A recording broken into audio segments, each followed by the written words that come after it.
Welcome back to the Sound for More channel.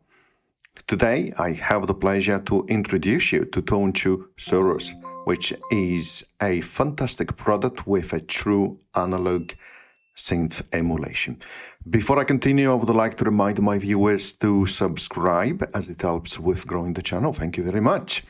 Okay, what can I say about Tone2 Saurus? Well, fantastic analog filling and lot of different options, so many different patches which we are going to have a look at. As you can see here, there is a nice browsing functions which allows you to browse between different categories, different patches, and as always for different products from Tone2 you have so many different categories, so many different patches with all the relevant information here. And it sounds really great. So I'm going to play a couple of patches from different categories very quickly, and then I'm going to go into a little bit of the explanation of how the controls work so that you get a feeling of what it can do. Okay, let's start with the arpeggiato category.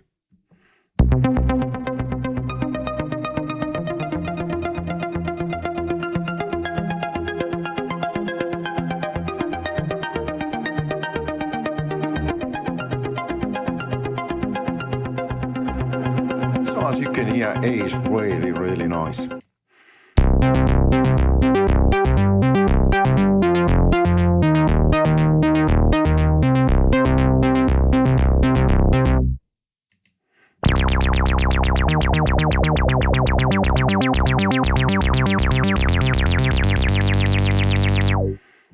Let's try something atmospheric and see what it sounds like.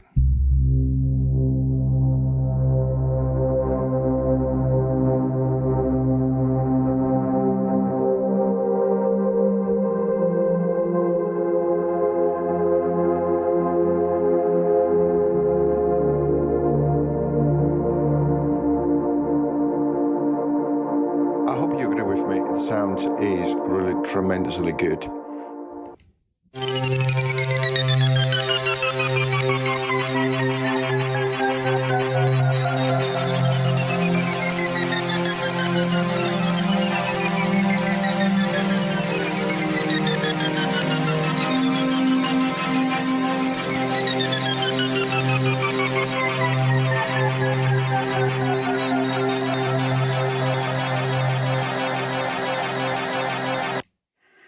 And of course, you can see you have a two oscillator here, oscillator number 1, oscillator number 2, you have sub as well, right, which is great. You have this section here where you can control the ADSR, so you attack the cases, then release for your main volume amplitude. You have option like glide, unison, spread, boost. You have effects, of course, chorus, reverb, delay, drive, your section filter is here, you have an auxiliary or additional envelope for modulation, and then here you have your LFO, 2 LFOs. And then of course you have an arpeggiato with different steps and configuration, really standard in terms of Tone2 controls. Of course your tooltip, as you can see there, to help you out a little bit. And then of course you have your metrics here, where you can do the association between modulation source and modulation destination. Okay, so that just a brief overview. Here you have just your keyboard, your pitch, and your modulation controls. But let's go back to play a couple of more instruments. Let's change the program here. You can see you can go up and down. You can change the bank here. So for example, let's go to this bass.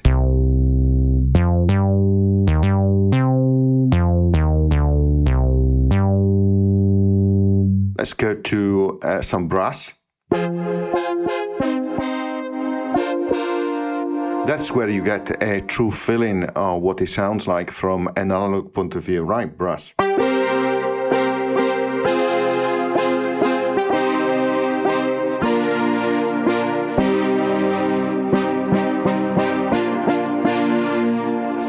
Really good to me. So let's change. Let's go to chiptune.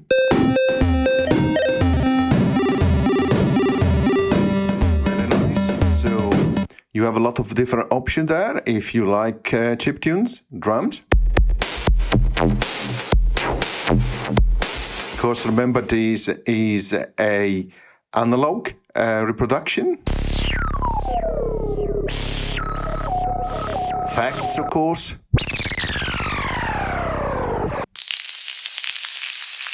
oh, really nice acid rain. Now you have gate, of course.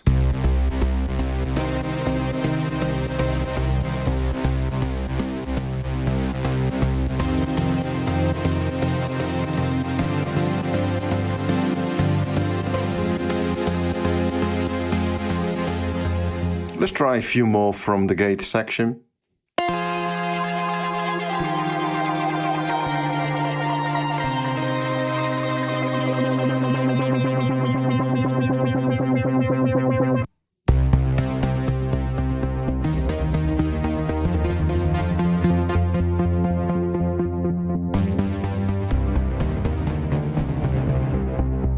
Oh, reminds me of some songs from the 80s, really nice. Let's go to these keys category.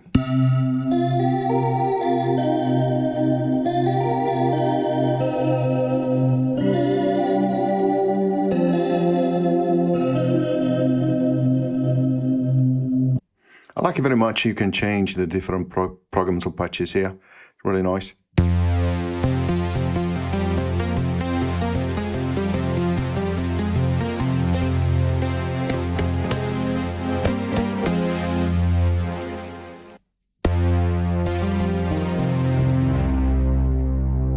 I prefer the browsing here view because you can see the full names of the different patches. It's really so you can get a better idea.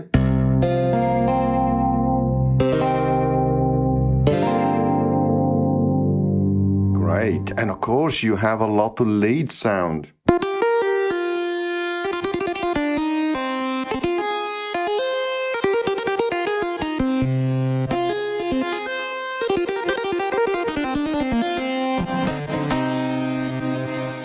Okay. Aggressive one. Of course, you have some vintage as well. You can do hard sync, of course you can.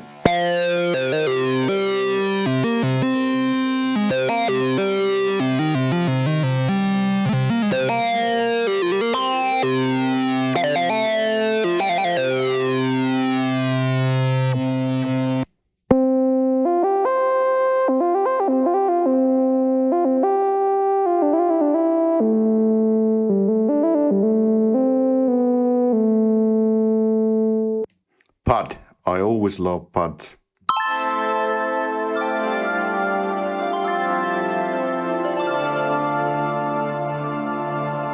Typical Fantasian type of, Fantasia should say, type of pad sound. So really nice.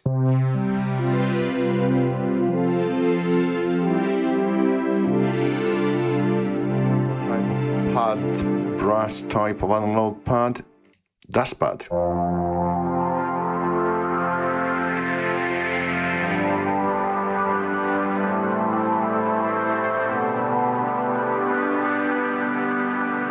Great, of course, blacked. So we can do some nice type of dance songs or composition.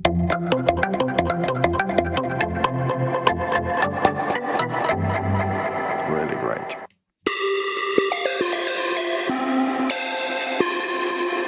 I'm purposely trying to avoid any type of melody which might remind of some songs, so that YouTube doesn't, the algorithm from YouTube doesn't pick it up and therefore ask me to remove the part from the video. That is why I'm avoiding anything that reminds any melody or any songs.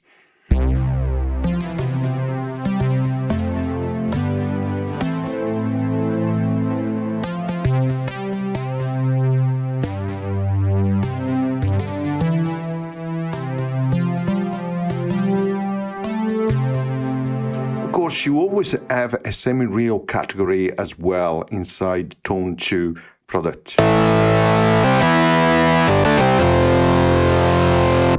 which is great to see.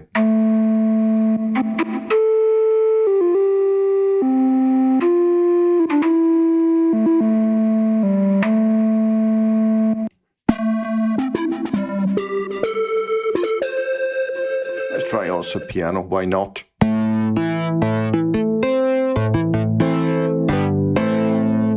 Lone piano. This will sound very good with a lot of reverb and chorus.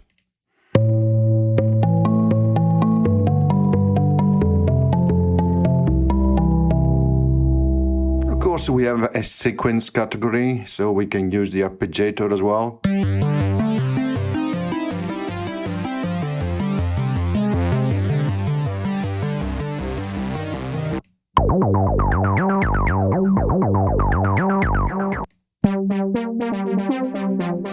There you go, Axel F, why not?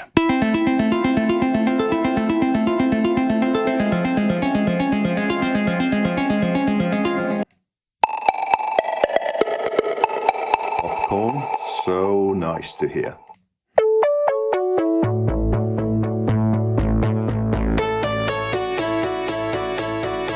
And as you can hear, it can give you some ideas from those famous songs, so it's great. I always go to the sequence category to try to get some inspiration, really, from the work that other artists have done.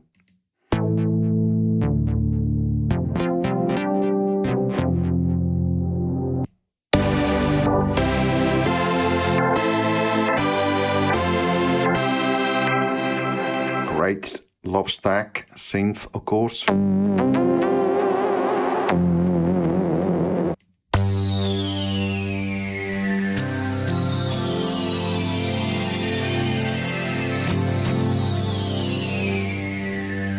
And of course you have also a vocal category. Analog DAC, really funny.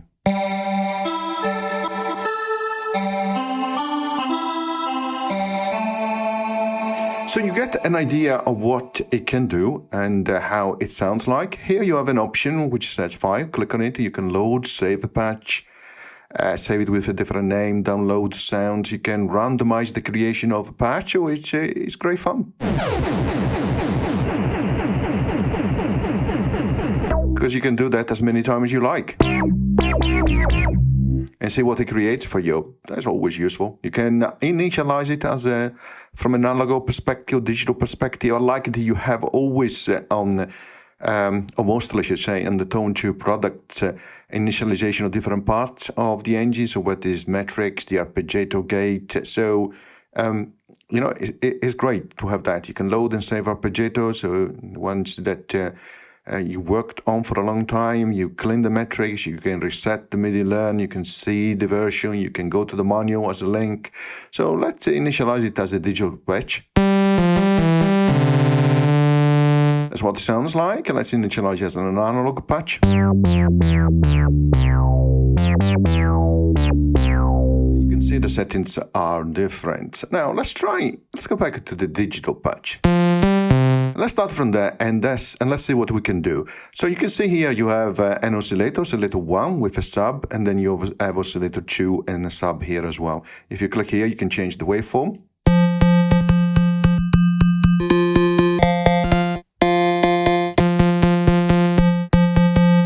Or you can click, of course, on each individual one.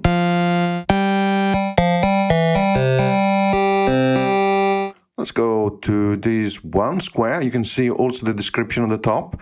You can see here you can do pulse width modulation, which you have here.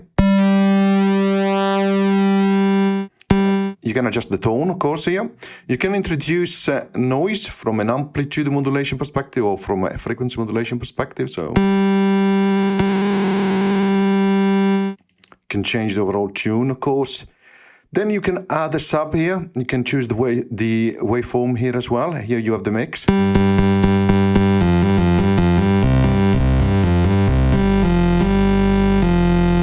Nice, powerful here. Here you can do sync, hot sync, which is great, helps. And you can do ring modulation, of course, between the two oscillators, which is great. Then you can adjust the phase, of course, and you can adjust the mix here between the two oscillators. Then, of course, you bring them in, right?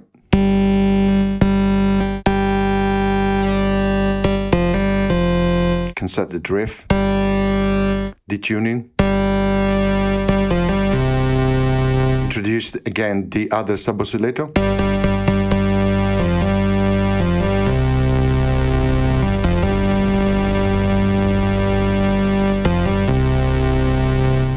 Here you can decide the play mode. You can work as an old or vintage 8 polyphonic voices or a modern 16. I like to leave it on the modern 16, but that's your choice. Really, you can have it mono, of course. And you click here on the button, on the relevant button to change that. You can add some glide. So your portamento is there. If you like so, you can have unison up to 4 times. 2. You can have a boost here, a bass boost, which is great. Of course, you can change the spread here for the unison. You can adjust the overall volume and pan. And then here you have your attack, decay, sustain, release for your volume. Let's remove the sustain. Let's increase the decay. Let's give it a little bit more release. A touch of attack. Remove any artifacts. Great. So let's continue. So up here on the top right side, you have a chorus. You can adjust the mix, the speed, the depth, of course.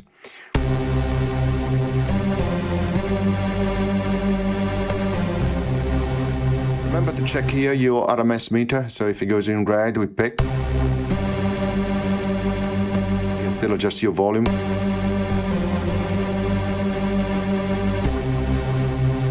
You have a section for reverb where you can adjust your mix, your size, your dampness, and of course you can add the delay as well, for which you can adjust the mix time and feedback. So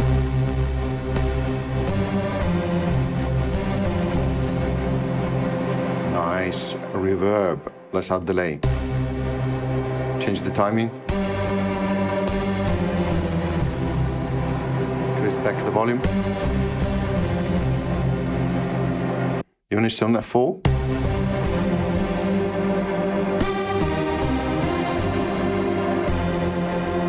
Nice. Of course, here you have tube drive, which you can change as well.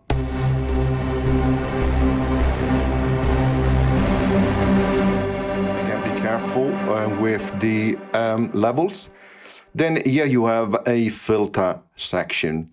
And typical controls, really, you have your cutoff frequency here, your resonance, okay. You can do kit tracking, you have your drive here, right? Decide which type of filter you're going to do, pick, notch, low pass, high pass, etc. You can change the slope, of course, different settings really. Here you can apply the envelope, which for the ADSR here, which you can choose. Right, you can do also FM and change the feedback. So let's go negative way, like so. Let's give more decay, more attack.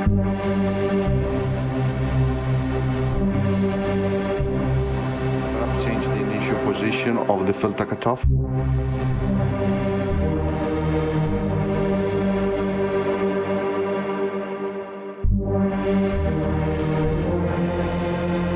Sure, this is a low pass. Okay, so you get the idea. And as I mentioned, you have an auxiliary envelope here, which you can use as an additional source for modulation. Here you have your LFO, 2 LFOs really. Here you can change the waveform, the frequency. You can sync into the host bit per minute, and you can adjust the phase, of course. And the way it works, of course, you set your waveform, your frequency, and then you go here to the metrics. You choose here on a channel which is not being used, click where it says off, choose, for example, LFO1, and then here you choose the destination. So let's say, for example, we are going to do volume, why not? And then you give it an intensity.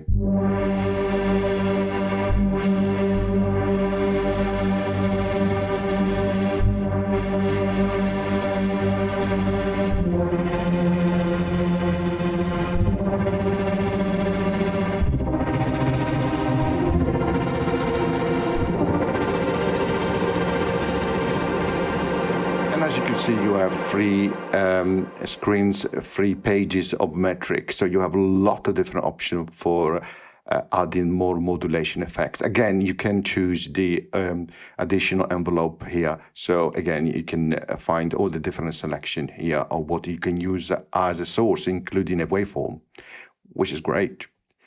Configuration, of course, so you can change some of the basic setting, like for example EQ low cut or high cut. You can have it on and off, which is great. You can choose also the different frequencies, so options like that, which are really good. And of course you have your arpeggiator, right? And you can turn it on. Of course you can have it triggered in a different way. You can have it synced or trigger, or you can have it step sync or stacks. You can have different option. Here you adjust in terms of speed against your host bit per minute, or the bit per minute I should say. You can have it normal, 1 octave, 2 octave up, chords, so many different options. And here you choose also if you want to add some swing, right? And here are your different steps. You can see it's running.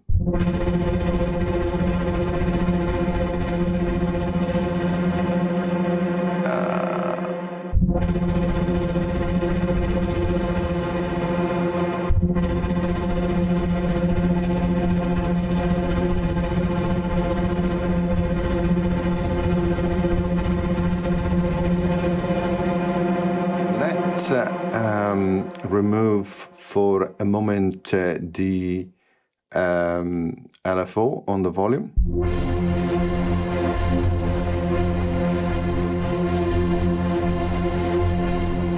So you can hear the arpeggiator better as it is running, of course.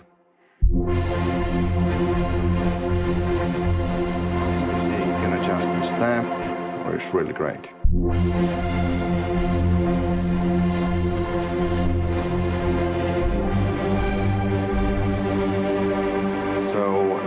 A lot of different options. You can see you can adjust the pitch there as well. Here you can adjust the note sorting, right? And here you can set the velocity as well, which is great. That is why you can do some nice gating effect as well. So yeah, you have so many different options here that you can play with. Let's go -2 there. Let's do why not 3rd.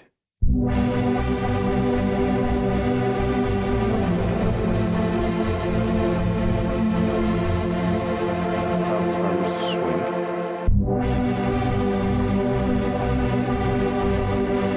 So you can do so much more.